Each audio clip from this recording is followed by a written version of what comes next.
welcome back to Coffee with the Authors. We interrupt our usual programming to bring you story time with Wendelin today. Usually when I tell a story like at a conference or somewhere, I can see people in the audience start to go, what in the world does this have to do with what it was you said you were going to be talking about? So hang in there, you'll see it does. It always does.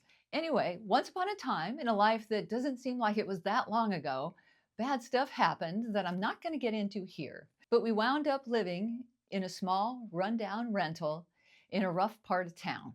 This was supposed to be temporary, but before we knew it, Mark and I had 2 big dogs and 2 little kids, all squeezed into this tiny rental.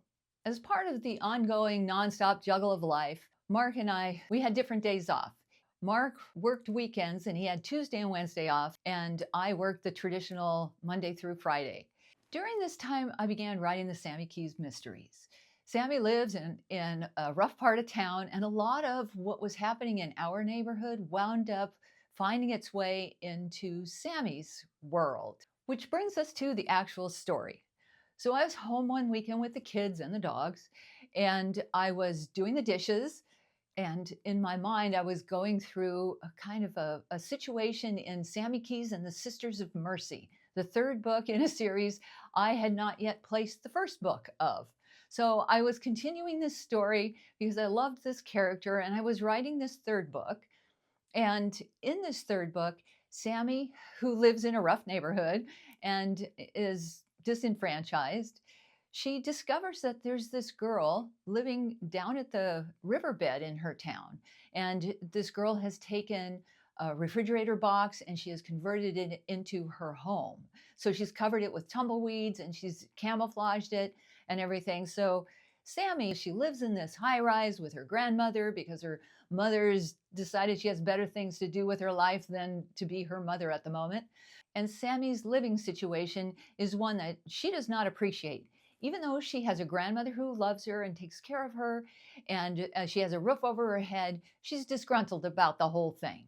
So when Sammy discovers this girl who's living in a refrigerator box down at the riverbed, it gives her this whole new perspective on her own life. Okay, so I'm doing the dishes and I'm thinking about Sammy Keys and I'm thinking about Holly, the girl who's homeless.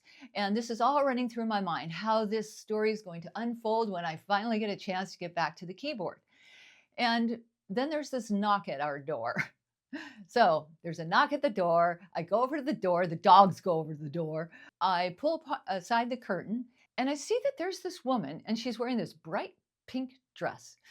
And I open the door and I immediately understand from her appearance that this woman does not have a home. And so, but she has this big sack with her and she says to me, I'm hoping I can borrow your dryer because I have this sack of wet clothes. It's too late in the day for me to dry them. She normally dries them on bushes out by the mall, and she wants to know if I'll put them in our dryer and dry them.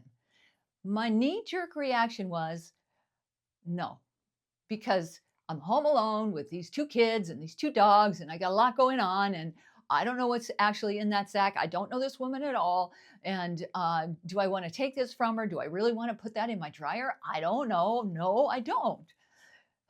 But then in the back of my mind, I think, well, Sammy Keys would do this for her. Sammy Keys wouldn't turn her away. Sammy Keys would help her. And so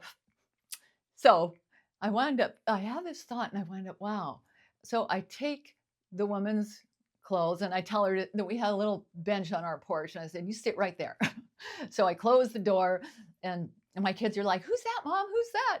And so I put her clothes in the dryer and it just felt so wrong to wait 40 minutes for her clothes to dry and not talk to this woman at all. So eventually, over the course of her clothes drying, we wound up sitting on the stoop with her, talking to her, finding out about her life. The kids came out and said hello to her. I left the dogs inside, but the kids came out and said hello to her. And it turns out she had 2 kids of her own, but they'd been taken away from her because of her situation. So anyway, I wound up getting her clothes and give them back to her. And I realized there was no jacket inside any of these clothes. So I've got 3 jackets. So I gave her one of my jackets. And so she puts the jacket on. She's so jazzed with this turquoise Land's End jacket. She puts this turquoise jacket on over her pink dress. She takes her sack of clothes and she leaves. And I never saw her again. But I wound up dedicating Sammy Keys and the Sisters of Mercy to her because it was that day where I realized, it was that day that I realized that you can learn from your characters, that even though you're creating them, even though they come from you, they come from that best part of you if you'll listen. So I learned from Sammy that I should open my heart and do something nice for somebody else. And it's a real kind of weird Mobius strip sort of feeling to realize that you've created this character that you're moving around on the page, but then they have come back into your life and they are moving you through your life. The takeaway here is that not only should your characters evolve through the story, but we should recognize and embrace the way that the characters help us evolve through our own lives. Writing really does help us get to the heart of the shared human experience. So I hope you got something from this story. Thanks for spending time with me. Remember, dream big, work hard, don't give up, and I'll see you next time.